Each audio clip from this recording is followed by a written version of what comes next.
All right, we're live. Good evening, everyone. Welcome to Seattle's Civil War Legacy this Wednesday evening. Tonight, we're really happy to welcome Cameron Sauers from Kentucky at the moment to talk about some really interesting stuff. I think we're going to take a different angle this time around that I'm excited to hear about. It's a little bit different than our usual sort of biographical or campaign or battle stuff. Perhaps a new and interesting topic to you guys, a new and interesting topic to me. So I'll just start here. Let Cameron introduce himself for a sec, who you are and little background, how you got into history and that stuff, the usual. And then we'll get started on narrowing down to our topic of the evening. Yeah. So hi, everyone. Thanks for tuning in. My name is Cameron Sauers. Right now, I'm a graduate student in the history department at the University of Kentucky. I'm in my first year here in Lexington. I did my undergraduate work at Gettysburg College, hence why the Civil War pops up here tonight, and how I've kind of gotten into the Civil War world. I was a history major with minors in public history and Civil War era studies at Gettysburg. In my time at Gettysburg, I worked at the Civil War Institute. I was editor-in-chief of the campus Civil War Journal, worked at the Civil War Institute for so many years, got into social media a lot, doing a lot of history social media, which I think is how I first found your project. So that's the connection. I've been into history for as long as I can remember. As a kid, I loved history. My godfather is originally from Gettysburg. So that was my first exposure, was him talking about exploring the battlefield as a youth. And my parents, always made sure I had history books to read and took me to places. I didn't imagine that it was going to be my career. When I was in high school, my plan was to go to college, study political science, and then go get a law degree and, work in Washington, D.C. And all it took was like one history class and one political science class. And I was like, do not want to do political science. I'm ready to do history. This is fun. It wasn't even Civil War history at that moment. It was a 20th century world history class. And I was just blown away. And then when I took my first Civil War class, it was with Peter Carmichael, who I'm sure some of our audience will recognize the name. Sure. And that was like the moment that was the moment that it happened, the point of no return for me doing Civil War history. So yeah. Wow. Well, that's exciting. So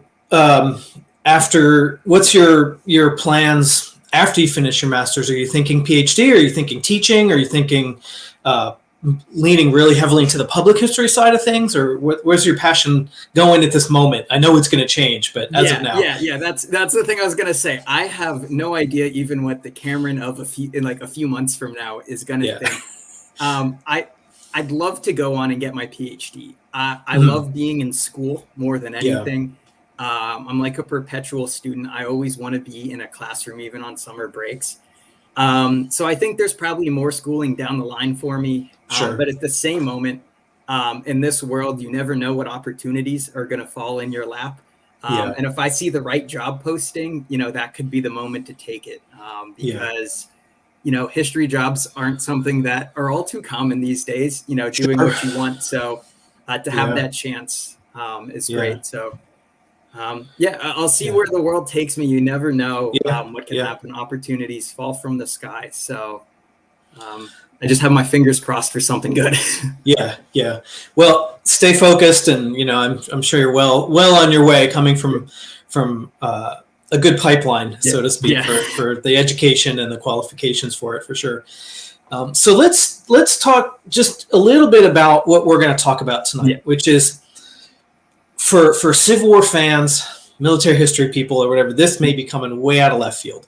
But I like it because that's really at the heart of my work with Seattle Civil War veterans, and that stuff it's a very unexpected connection that is deeply, deeply intertwined with that period, and the influence and the undercurrent of, in my case, at least with their veterans of the war themselves, which is a little bit different from what you'll be talking about tonight in some ways, but other ways there's family connections and things. But that lasting sort of legacy or heritage or whatever that is pervasive through anything in American history in a lot of ways until, really World War II, And so I thought, wow, this is neat because it's a totally different thing, but it's similar in thesis and thematically and conceptually to what I do. So that's why I was like, let's talk about this, because I just like the style of the idea. So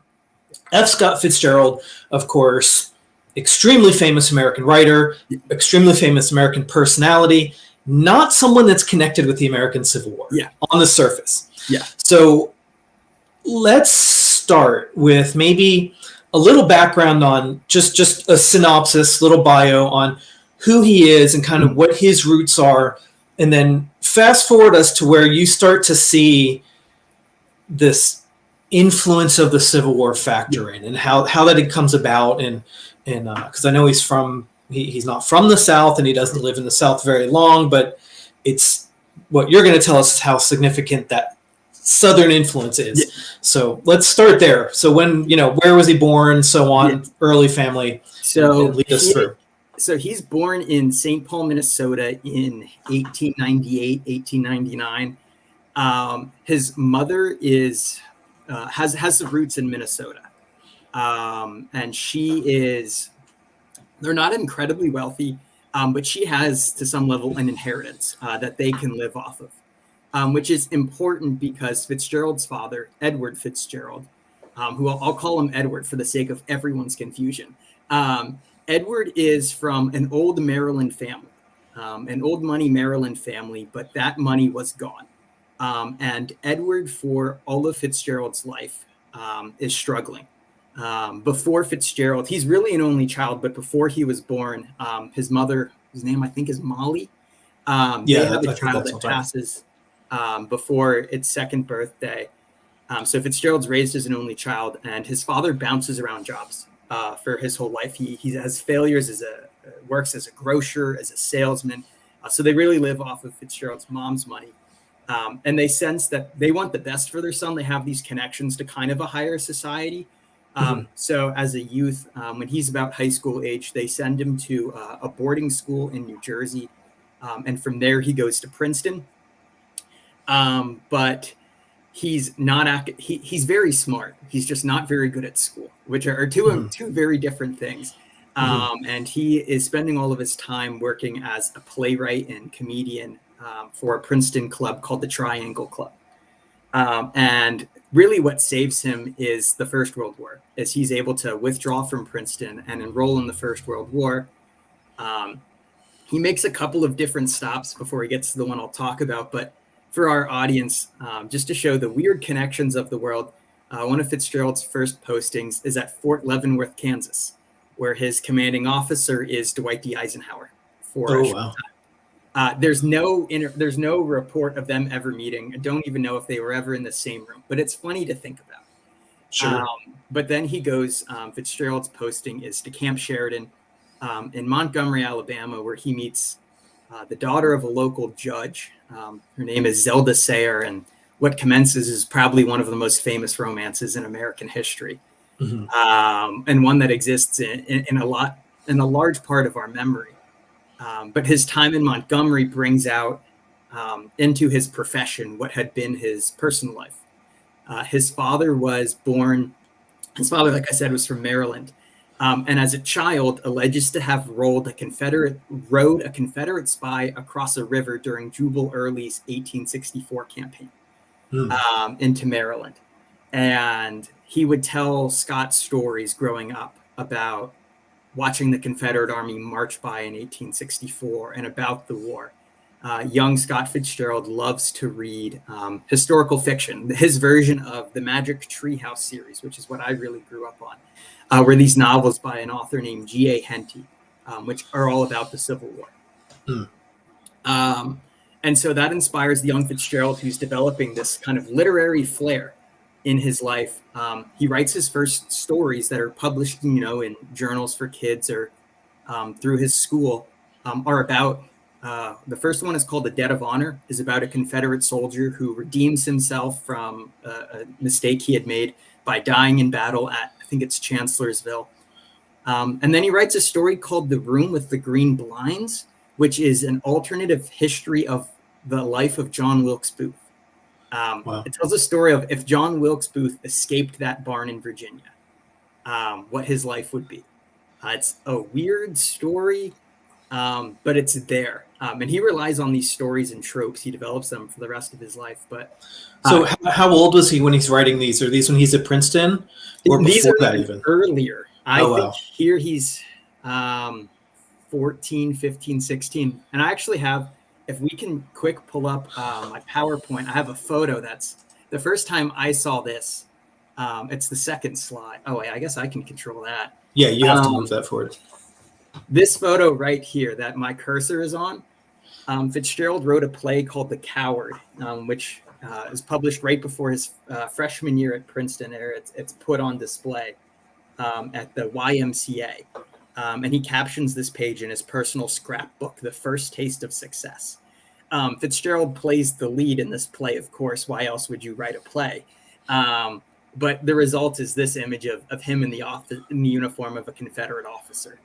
Wow. So he's kind of a history crazy teenager or young man like you or I were. The same, pouring through the books and looking at maps and thinking of it like that at this point. Yeah, the romantic view of it too. Yeah, as we'll think about him for so much as a he has his art, and we'll talk about how the Civil War is into his literature. But on a personal level, he's a Civil War buff like you or I. Yeah. Has no formal training in history, but he loves to read Civil War books, which I'm sure we'll talk about some of the things he's reading and what he's saying about them. But yeah, and I'll come back to these other photos. It's just young Fitzgerald and all that fun stuff of the before the fame. Yeah, certainly relatable for sure. For anybody watching tonight is going to be recognized like, oh yeah, I remember, feeling that way about the war and captivated and yeah, interesting.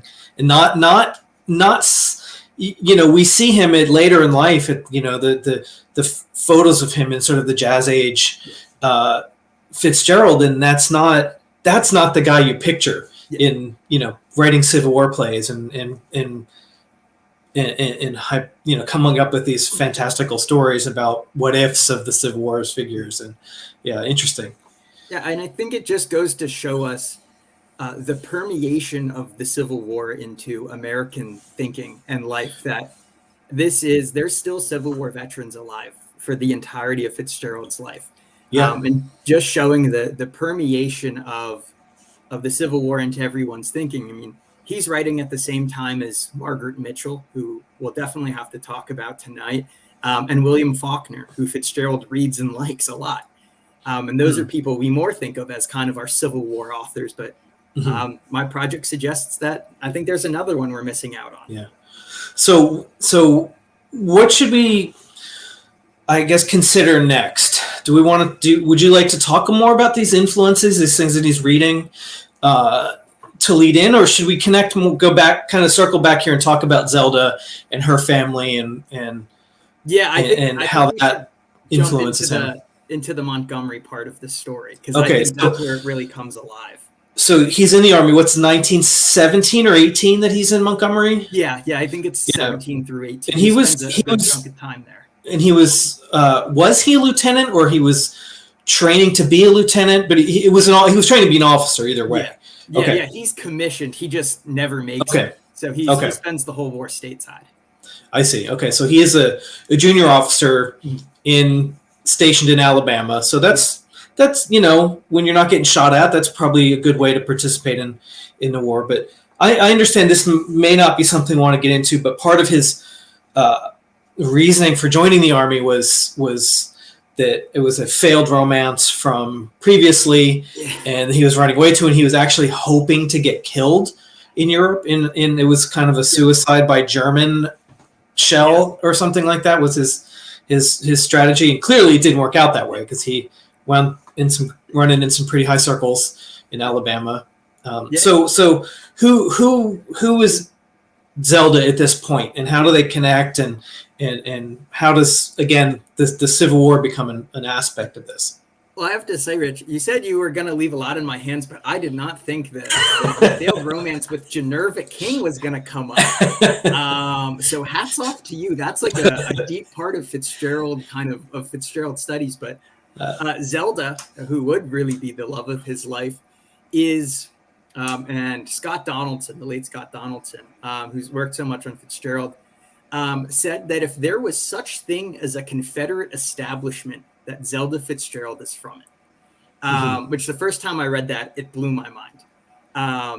But realizing her uncle is one of the architects of the Confederate White House in Montgomery, the first Confederate White House.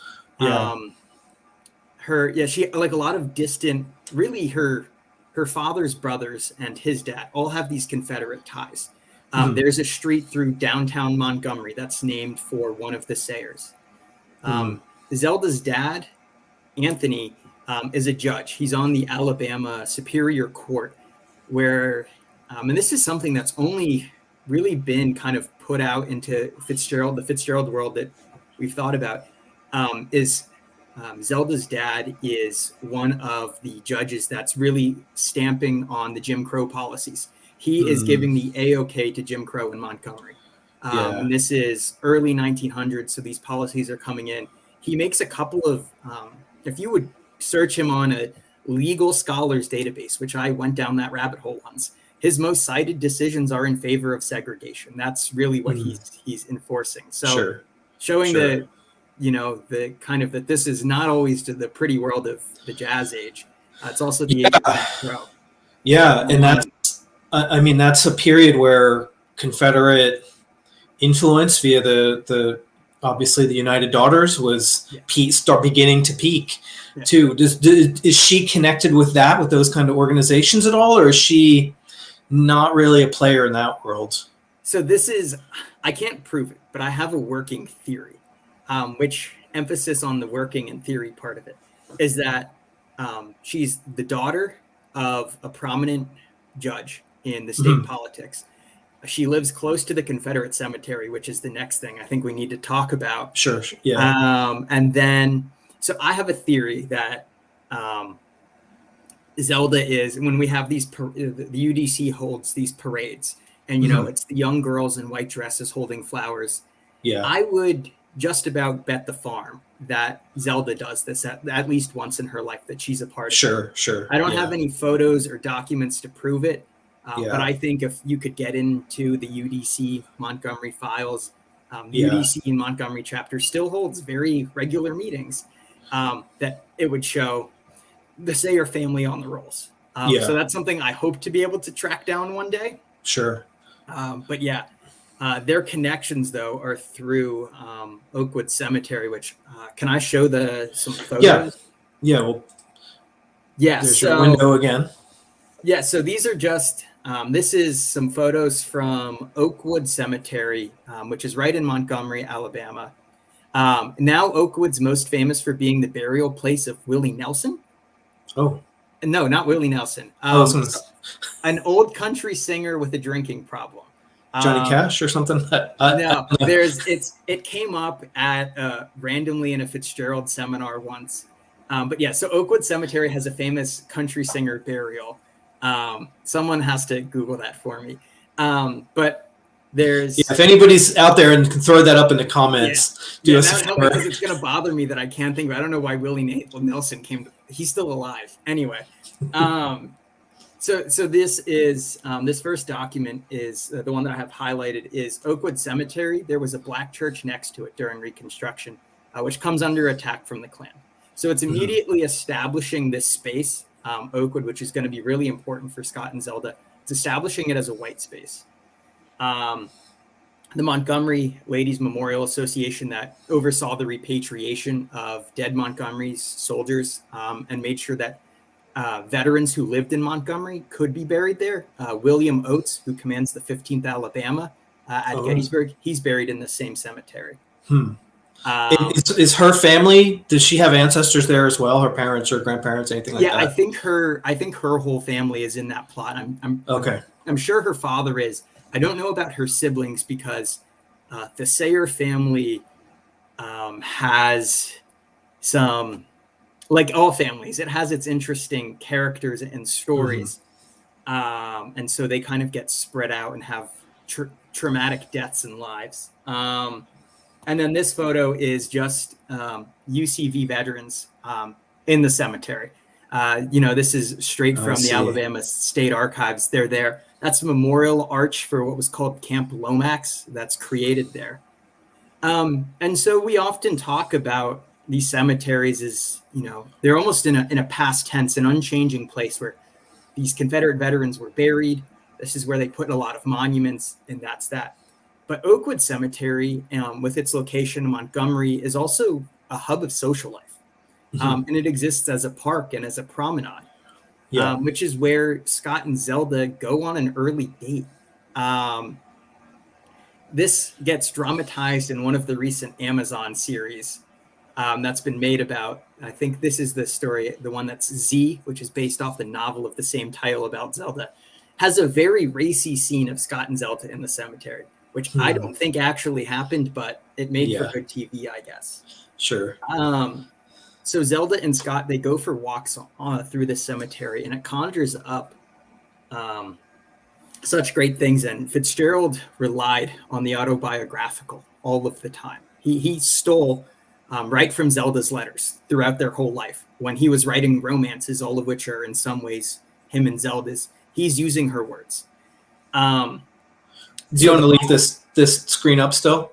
Yeah, because this bottom one is actually the title of a conference paper I've got in a few months, and it's just showing how romantic. She says, "Old death is so very beautiful, and rows of Confederate graves make her think of dead lovers and dead loves." That this is so powerful, and this passage gets used in on the very last page of Scott's first novel, This Side of Paradise, which he's drafting for the first time when he's in the Army. It's then called The Romantic Egoist, which is a title in and of itself. The top quote is from one of Fitzgerald's short stories. He is, in his life, more famous for his short stories than he is his novels, which is what we all read now. But in his lifetime, he's, against his will, a short storyist. And this quote he writes to his editor, that he was dating a girl in Montgomery who told him that he would never understand how Confederate graves made her feel.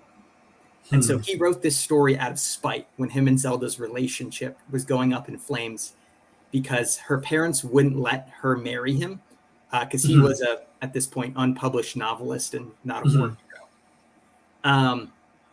And through Sally, he writes, "I used to hear from a Confederate soldier who lived next door, and a few old," you can finish it there, there was something I couldn't make you understand." She calls the dead South, the Confederate slaveholding South, the most beautiful thing in the world. Which that story gets published in 1922, I think, which just to me says something that here is a Northern-born author who, after a few years of living in, less than a year of living in the South, is ready to write in a story. It's the most beautiful dead thing. Wow. So that's it for those quotes. We can hide our PowerPoint, but that just shows that's kind of the moment where we can now trace a lineage of Confederate memory, lost causeisms through Fitzgerald's writing. So this early romance, his first real This Side of Paradise, is what puts him on the map. And it's the most famous of his works in his life, is in many ways relies on Confederate imagery to end the novel. So does this become I don't know if lasting is the right word, but a ongoing thing where he touches on this, or are these concepts that he's feeling about this romantic vision of the of the South post 30, 40, 50 years after the war, classic, I've hesitated to use the word lost cause because I don't want to say he was an adherent to that without you saying that for me, because but does he use that where it's direct references like you just referred to, or does he use that as a framework for other things, or he switches it around, but that this is the story he's telling via characters in different locations and things? Like, how does it advance from here, and how lasting is it? The answer is, of the two options, yes. Okay. There's moments where it's direct. There's one story, it's a kind of surreal thing called The Diamond as Big as the Ritz, where essentially this plantation slave owner is worried that the Civil War is going to emancipate his slaves. So he moves them to the middle of nowhere in the Midwest, and they discover a diamond that's as big as the Ritz-Carlton Hotel. And he writes this thing about this guy was like, well, slavery's good. Why would I want to emancipate my slaves? They can still work for me and discover things to make me rich. So there's very explicit references. His novel, The Beautiful and Damned, the main characters, they go to Arlington House on vacation. So he uses lost causeisms and tropes throughout his novels, but very directly. But I think probably the most provocative thing I could say to make people question everything about what they know about Fitzgerald is to suggest that The Great Gatsby is in many ways, a novel of the lost cause. And yeah, see, that's what I was hunting for right there. The Great Gatsby is a lost cause novel if you read it deep enough and how Fitzgerald created it. So do we want to jump right into that? Because I'm really curious, and I think you probably have some interest. I will pause for 1 second while you're taking a sip of water. So Hank Williams was suggested. Yes, that sounds, okay. Yes. And then there's our friend John says that there's 2 Confederate generals, James Clanton and Fry, that are at Oakwood as well among the Confederates that are there. 400 Confederate graves, something like, and they keep adding to it. There's the immediate post-war repatriation, and then there's as veterans die in Montgomery. Yeah, sure. So Gatsby. I even wore my Gatsby T-shirt for tonight because this is what everyone knows, right? Still a standard of high school curriculums, which is a product of the Second World War. In its lifetime, this is like a little disclaimer. In its lifetime, Gatsby was a flop. Was not a commercial success in any way. Critical reviews were mixed. The piece that Fitzgerald holds on to is T.S. Eliot. It calls it the first step forward in American fiction since Henry James. So when we think of the novel, it's a love story. It's Gatsby pining over Daisy, who is married to Tom Buchanan. Fitzgerald writes himself into the novel as Tom Buchanan.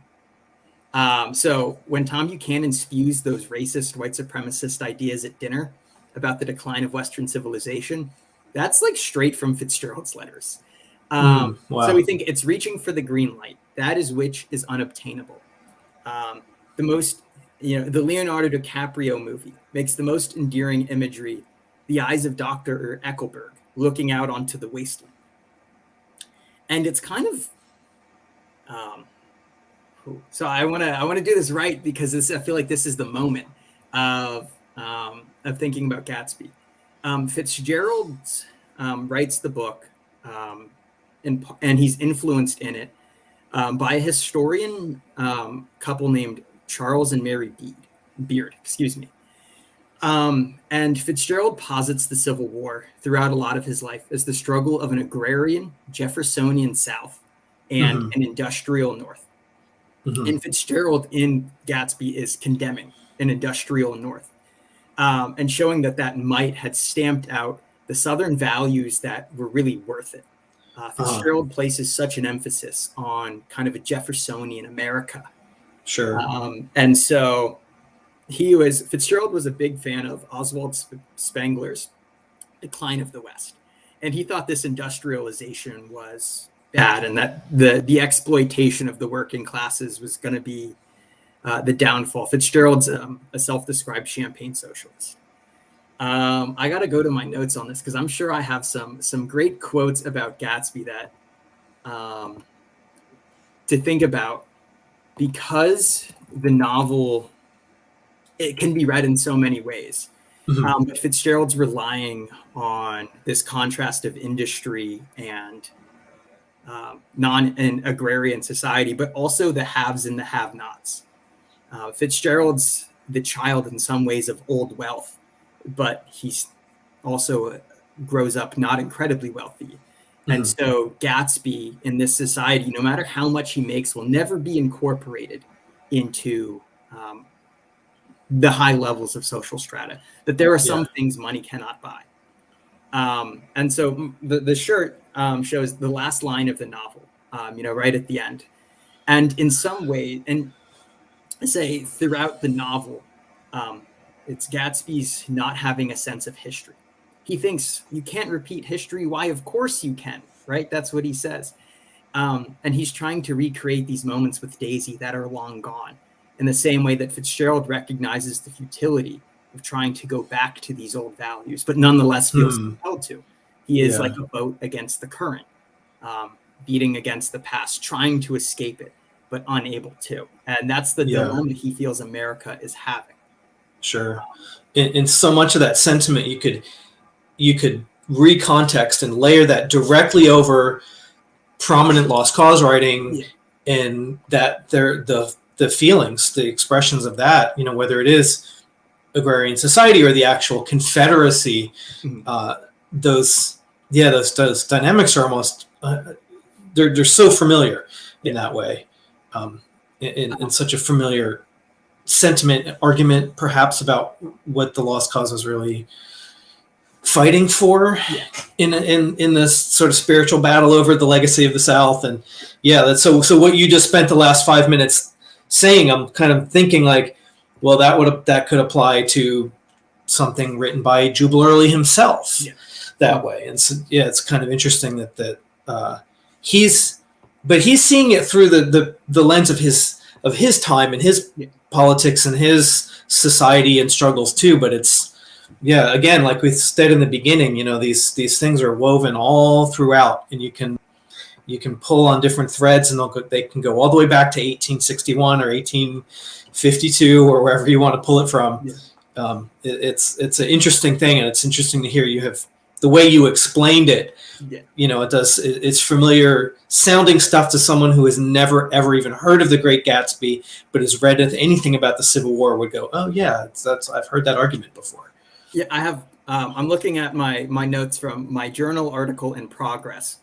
I've tried to remember as much as I can of it, but with Gatsby, there's so much scholarly work devoted to it, and I just love this idea that about the Gatsby and Daisy dynamic, which I think is what really sticks out from the novel in the end, is that Fitzgerald wants readers to see that Gatsby's demand upon Daisy is the demand of the American imagination upon America. Nothing less than that the past should be the imagined past, that history should have been the actualization of the ideal.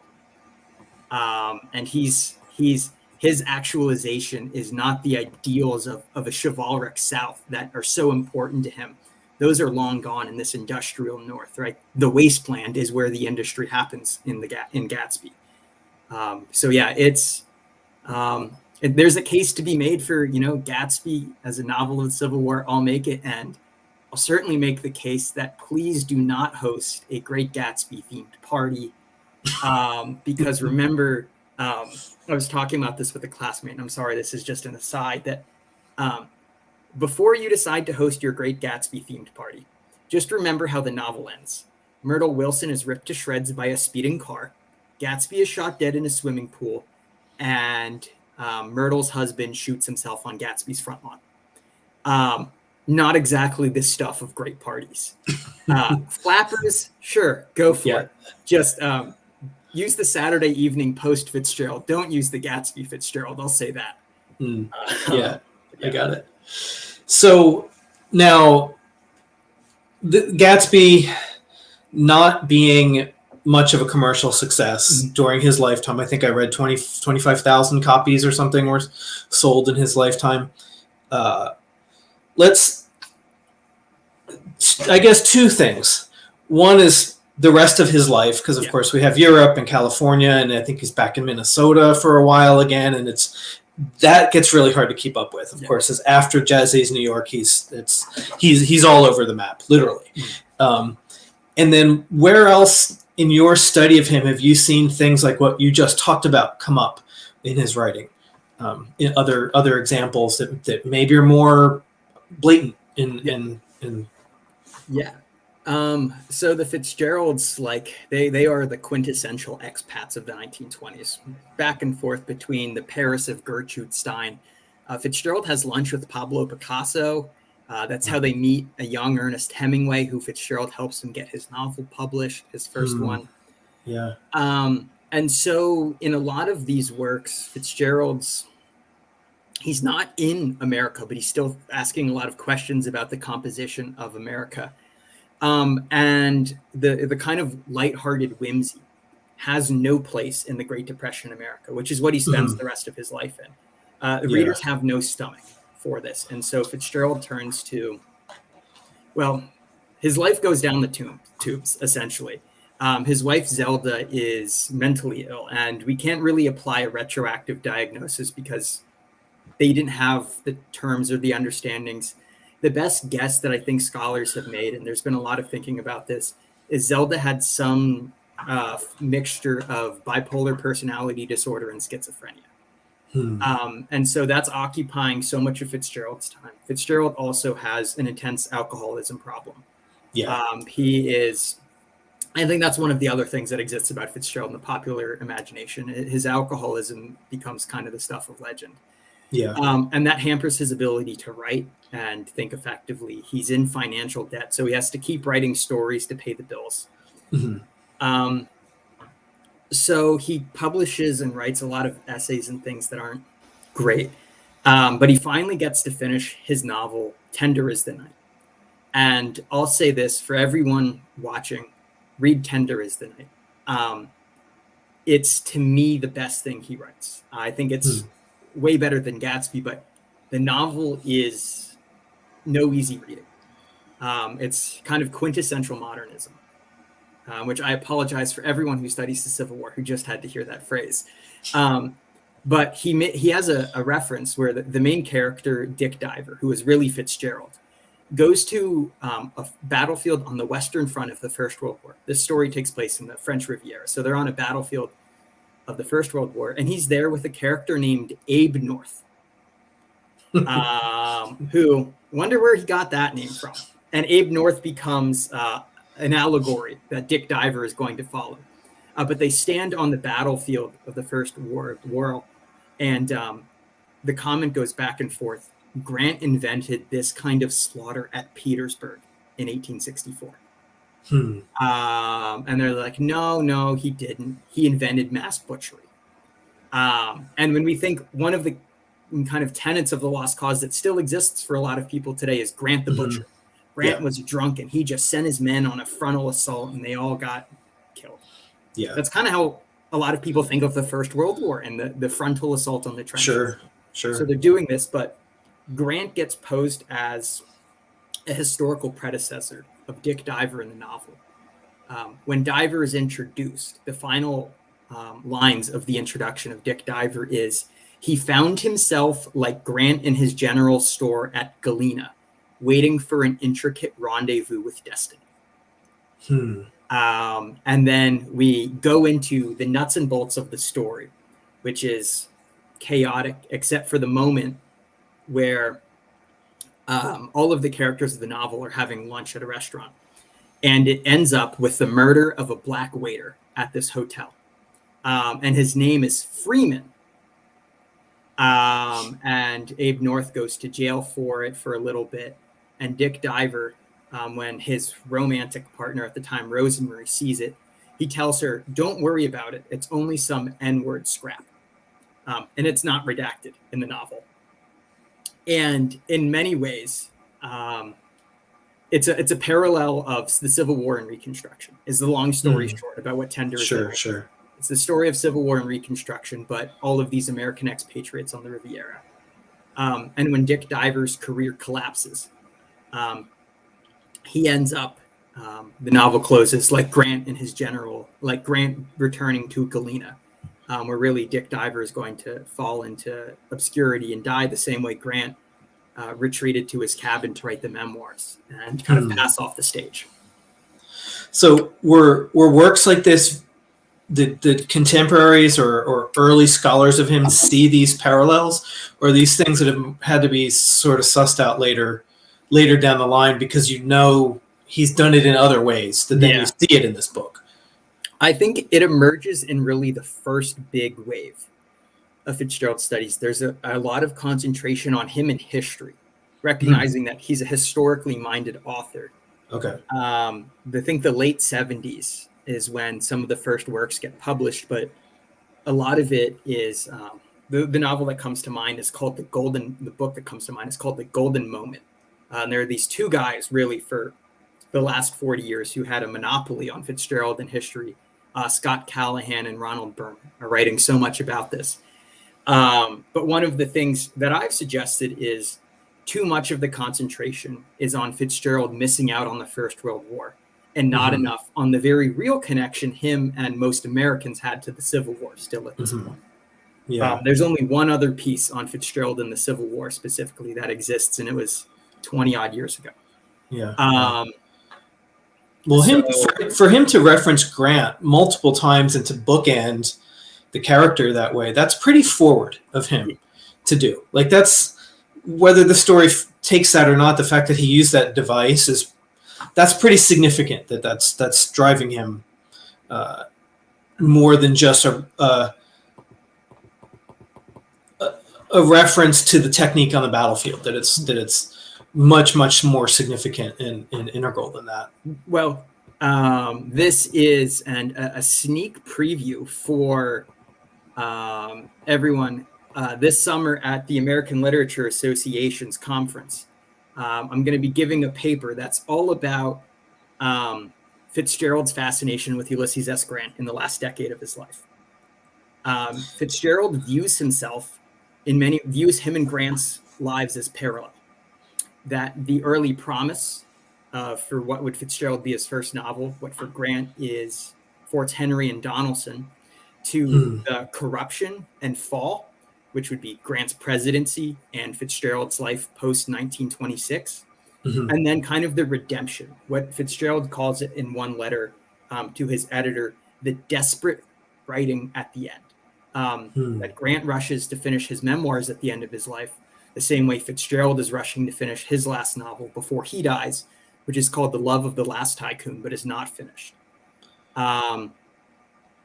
It's his story, The Afternoon of an Author, which comes out in 1936. He writes of Grant's desperate memoir writing at the end. Wow, it's an amazing to think that you would be able to compare yourself to a figure like that. I mean, that takes some I don't want to say ego, but some male qualities for sure. You have the courage to throw down yourself as that's the most apt comparison as a man like Ulysses S. Grant.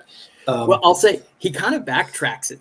2 months after that story's published, his editor, Maxwell Perkins, sends him a biography of Grant called General Grant's Last Stand.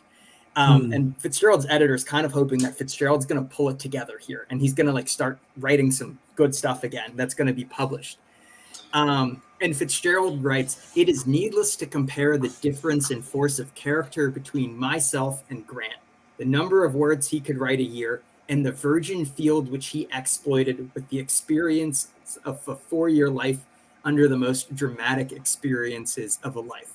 And he goes on to say, "I certainly have this one more novel, but the general eclipse of ambition and determination and fortitude, all of the very qualities on which I have prided myself, is ridiculous and obscene." So he walks it back, but he's thinking about it.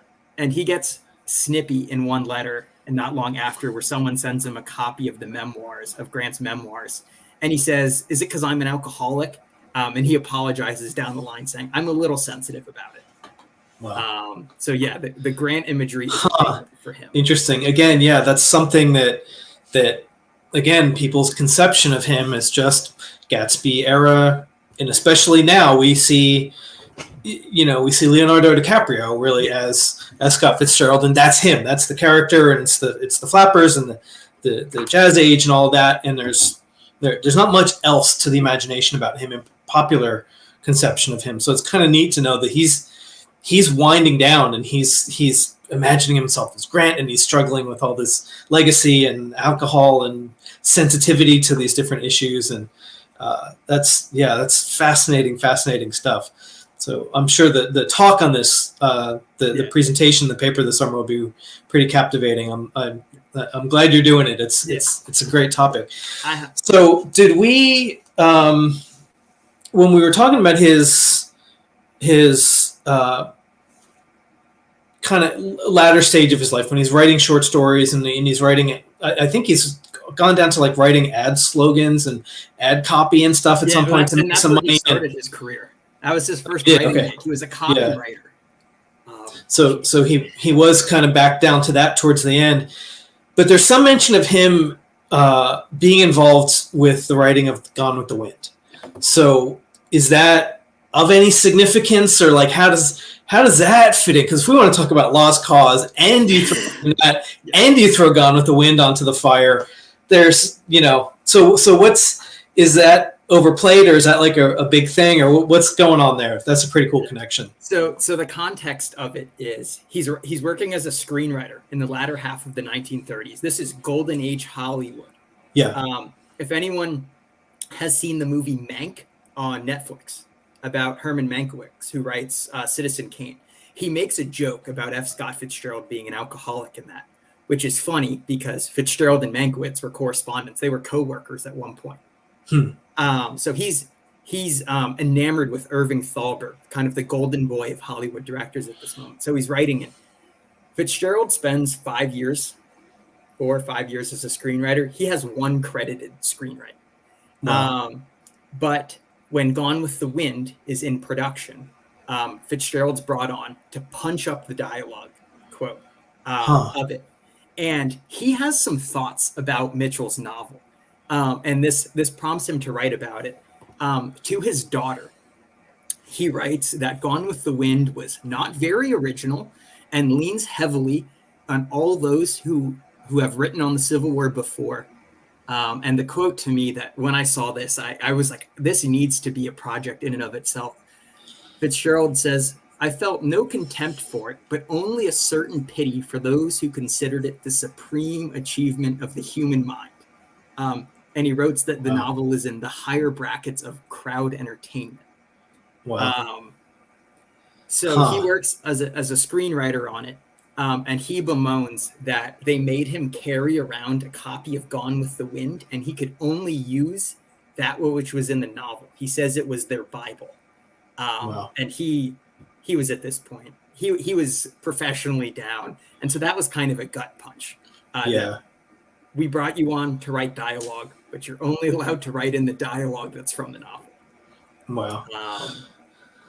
Fascinating. That movie alone, I gotta find somebody, who knows, maybe it'll be you down the line, that we can just talk about that movie and everything behind it and its roots and influence and impact and all that. And that there were showings of it in Seattle that there's all kinds of stuff about, and that in of itself is a super captivating topic to me. So. That does prompt him to seeing the success of Gone with the Wind at this moment. Fitzgerald's trying to resurrect his career in any way.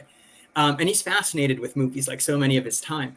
And he pitches a screenplay or the ideal to a story from to a filmmaker based on, I think it's his story called The Night of Chancellorsville, which is frankly an awful story. I couldn't recommend it less. It's the story of two women of loose virtue on a train that has to go through the Battle of Chancellorsville, and the women complain about Confederates on it. But he wants them to create a new kind of movie, is what he calls it. That's a realistic approach to the war. Wow. That he wants them, in many ways, seeing the success of films like Eric Remarque's All Quiet on the Western Front and Journey's End. Fitzgerald wants a Civil War version of that to be made, and he wants it to be his story. He says there are two Civil Wars and there are two kinds of Civil War novels.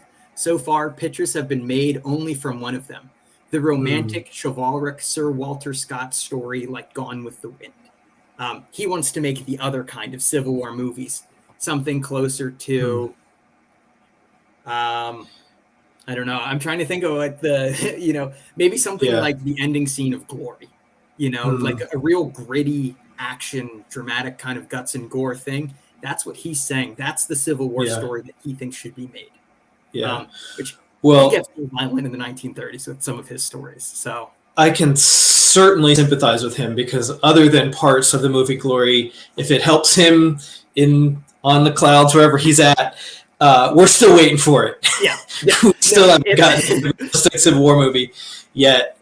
In the war that has the most potential for the human drama and all this stuff, and if we could take the first 10 minutes of Cold Mountain and the last 10 minutes of Glory and something somewhere along the line, maybe we can piece together something. But we're still waiting. It would have been. I can absolutely sympathize with him when you see these movies and you're just like, that's not it. That's not the thing. These grand dramas, like I can only imagine like a Lawrence of Arabia scale movie of the Civil War that's gritty. Yeah. That we think, you read anything on the First World War, that's how he's trying to write the Civil War in his own life. He writes this story later in his life. And can I make a plug for something I've written elsewhere? Absolutely. I wrote a story for the National Museum of Civil War Medicine called A Trip to the Civil War Dentist with F. Scott Fitzgerald. And I write about this story a little bit. It's about a dentist who has to pull a tooth from a French observer attached to Jubal Early's army in 1864. Wow. It's a weird story. But in his lifetime, it gets the draft that gets published is a story called Thumbs Up, which is about a Confederate in that 1864 campaign that gets hung from his thumbs onto a tree. Wow. And his editor, Max Perkins, is like, that's not what anyone expected from you. So when I told people I had a Scott Fitzgerald story, they were like, great, we can publish it. And then they read it and it's a little too violent for them and not what they want. Yeah. So he takes a hard cut on his rate for that story because it's so violent. And I don't think what the reading public maybe expected of the Civil War. They wanted more of a Mitchell kind of story. Yeah. Well, that's interesting that so much what you told us before, at least with, that underpinning framework for Gatsby and these other things, are very much on that lost cause-ish kind of level, which is very much the opposite of what that's Gone with the Wind, is a classic example of that sentiment, that feeling, that portrayal. But then at the end, he comes back around, it sounds, to, like this is, did World War I really change his perception that way, do you think? Or like what made him write a story about a Confederate hung by his thumbs at the end like that? So I think Fitzgerald writes these three essays for Esquire in the 1930s that are called The Crack Up, where he writes about two regrets he has in life. The first is not making the Princeton football team, and the second is not making it overseas during the First World War. Mm-hmm. And so for Fitzgerald, so many of his contemporaries who are writing are traumatized by the experience of the war. Hemingway, ambulance driving, Western Front, John Dos Passos, same thing. Fitzgerald suffers kind of the same detached trauma that exists writ large at the culture of the fallout of the war. Uh-huh. I personally don't take much stake in the stock that like Fitzgerald's the product of the First World War. I don't think he's any more the product of it than society is. That's the world he exists in. He's not a particularly traumatized Hemingway writing about honor and courage have no meaning to us. Fitzgerald, anytime he writes about a Southern man, it's about honor, it's about courage, it's about chivalry. Very complex. This was the other thing I wanted to mention. There is a deluge of writing about the lost cause right now. And for me, I guess it's really easy for me from this point, writing about one guy, that the lost cause isn't a monolith. Like any idea, like any ideological group, it has its tensions, it has its conflicts. And I think Fitzgerald, for people who want to do a broader survey of the lost cause, would be someone to get at a lot of those tensions that exist within kind of a lost cause movement. Sure. Sure. In the conflicts too, Mhm. because it's, he's obviously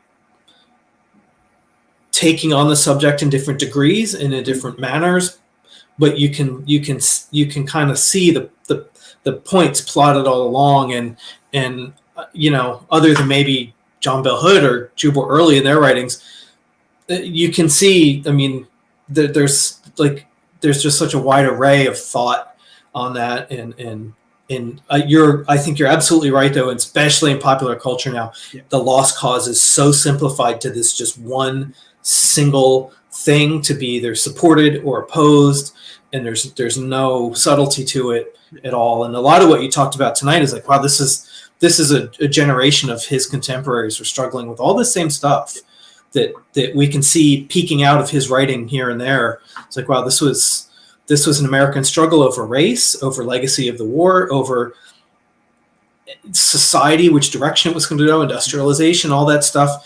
And those, with the generation of Civil War veterans that came to Seattle, and they're founding this city and this society from the start. It was a village when these guys start arriving in the 1880s. Of course, you see that stuff too, and how all these things are layering up on top of each other, and getting passed down to the next generation, and then they have an opinion about it. So it's fascinating to see him as a piece in this crazy dynamic that has now been so simplified. It's like, man, it was at the time, it was as diverse as any issue we deal with now. There's a great article, I forget where it was published. It came out almost 2 years ago at this point, by Sarah Churchwell, who's done a lot of great Fitzgerald work. Wrote an article called "The Oracle of Our Discontent," which is all about Fitzgerald's relevance in the modern era. So if if anyone's curious, I'd recommend it. It's not a quick read, so to speak, but something to think about. Like you said, the long-standing kind of questions that we're still facing. Well, on that note, since you're recommending on that topic, what would you recommend for people if they're curious about Fitzgerald, other than reading his books, and interpreting them for themselves? But what's the scholarship that you've really liked, that you would say, hey, read this book, read this article, read this, watch this movie, whatever? Yeah. So the best thing I can recommend is a biography by a scholar named Matthew Riccoli. He wrote like everything. You cannot write anything on Fitzgerald without having to cite multiple things that he did. He edited correspondence, published it, but he wrote a biography that's still the best biography of Fitzgerald. It's called Some Sort of Epic Grandeur. It's great. It's thick, but that will take care of so much for you. Outside of Fitzgerald's writing himself, there's an interesting novel, Bud Schulberg, whose name might ring a bell. He gets famous down the line for some things later in the 20th century, but as a young student at Dartmouth or wherever, he's attached to Fitzgerald for research for a screenplay Fitzgerald's writing. And he gets Fitzgerald off the wagon for the last time in his life, and he writes about it in the novel The Disenchanted. To situate their worldview, it's not Fitzgerald specific, but it's a book that really ignited my interest in this kind of time frame, which I'm a Civil War historian who keeps pushing back how far he wants to go. I keep really trying to jump into modernism because it fascinates me. Is a book called Everyone Behaves Badly. I forget who the author is, but it's all about Hemingway's first novel and the cast of characters that create the real world from it. I'll say this, the Fitzgerald world is kind of having a reckoning with itself, or long-standing, about the marriage between Scott and Zelda. So don't read one book and take it as definitive. If you really want to get into the complexities, read some of the things that are written just about Zelda, read some things that are really just focused on Scott, and find some of the things in their marriage. Because the deeper you get, it's been really easy. I've gotten criticized for this by my peers. Why are you so interested in Scott Fitzgerald? He's insert any kind of derogatory terms. Mm-hmm. And it's like their marriage is not that simple. They both have affairs. They're both suffering, right? Think of Fitzgerald, from how we understand alcoholism now, he's an addict. He's suffering. Zelda's mentally ill. We're starting to have a reckoning with mental health in this country. Mm-hmm. So we're kind of rewriting these stories as we start to develop more of a kind of retroactive sympathy for their plights. So read the biographies. I actually have one on my nightstand that I'm trying to work on. I don't know if it's any good, but it's free press. It's about John Keats and Fitzgerald, who Fitzgerald loved John Keats, another talented writer that died too young. So there's nothing I'll say stay away from. There's no I'm trying to think, how we might have now, don't read Newt Gingrich's alternative history of Gettysburg. I don't know why that's the first thing that came to mind. Watch someone who watches. Yeah. Big fan of that. Fitzgerald work tends to be pretty good. It's just, again, I apologize for anyone hearing this word at 10 o'clock at night. Historiographical disagreements about the Fitzgerald's lives. Yeah. It's all compelling reading. I mean, I still get caught up in the story sometimes. Yeah. Well, that's good. I'm glad. And now people have some things, if you are curious about this, to look into, and some different things to think about when you're reading it through the Civil War-ish lens. I think that's a captivating way. If you're familiar with this stuff, it's a fresh way to look at a different personality, a different topic that you can have some imaginative thinking about without just strictly dealing with battles and leaders of the Civil War. Or that, like you pointed out, the real heavy sledgehammering of the lost cause that is going on right now, because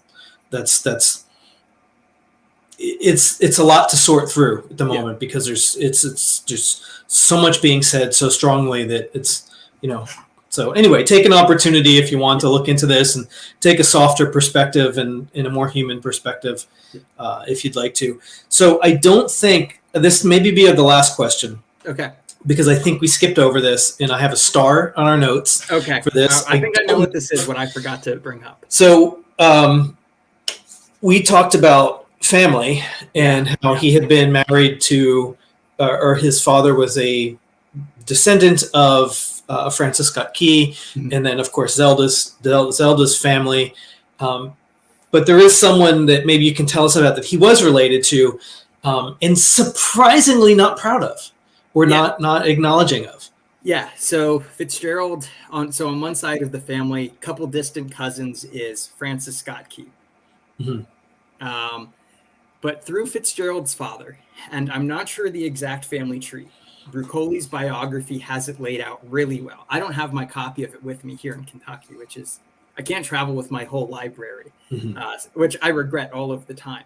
But one of the distant cousins of Fitzgerald's father, so on his tree, is Mary Surratt, one of the conspirators in the plot against Abraham Lincoln.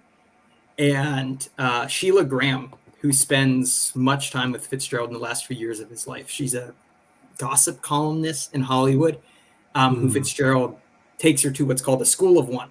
He just makes her read things, which I wish I had that sway over my students. I can't get them to do the reading I assign, let alone extra things.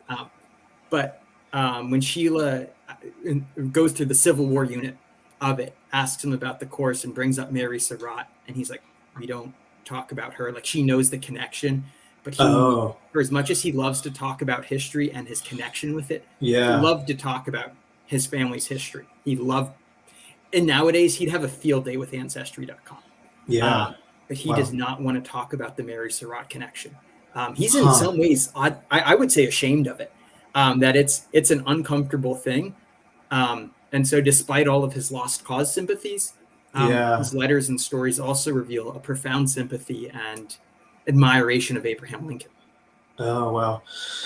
Man, well, there's a lot tonight. I think we're getting a little long on time, so maybe we should wrap it up here. I'll just check the comments here a little bit. I don't see any new questions, although we have one question here. I think we're going back to talking about the films. I'm not familiar with this one, but it says, would the Song of the South be in that time frame as well?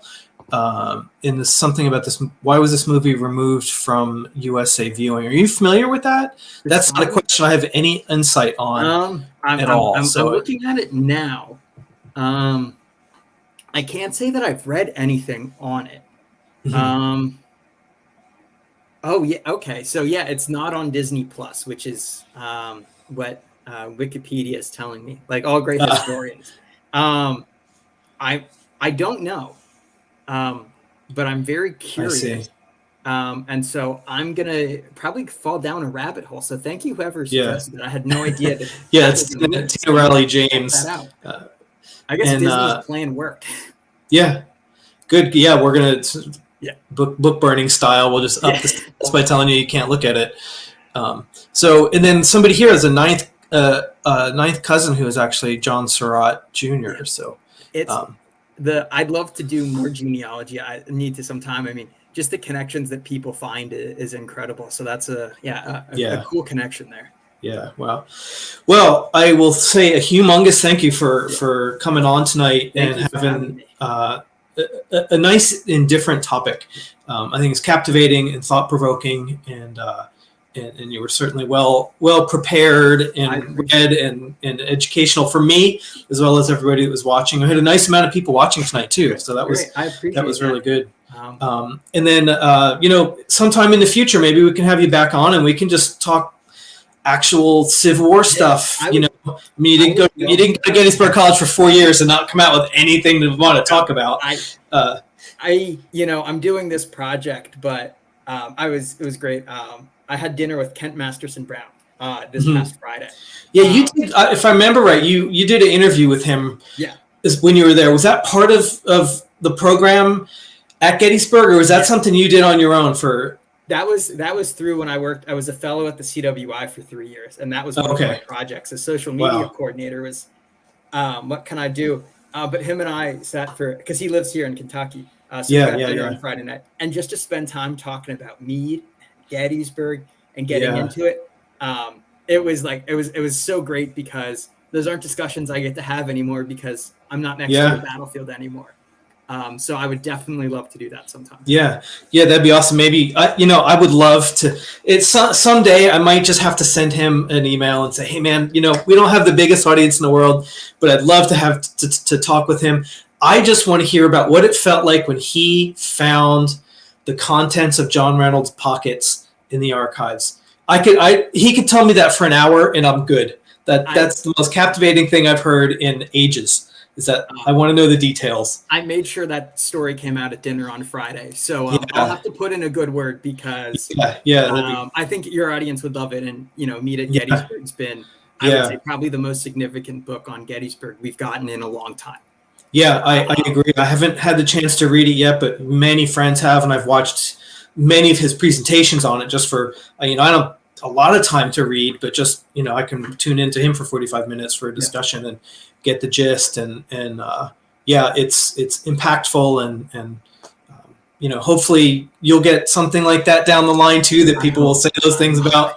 That's what we're all striving for, I think. So well, thanks to you again for coming on and taking the time on staying up late on the East Coast for our West Coast audience, and thanks for everybody for tuning in and your questions and lots of likes and comments.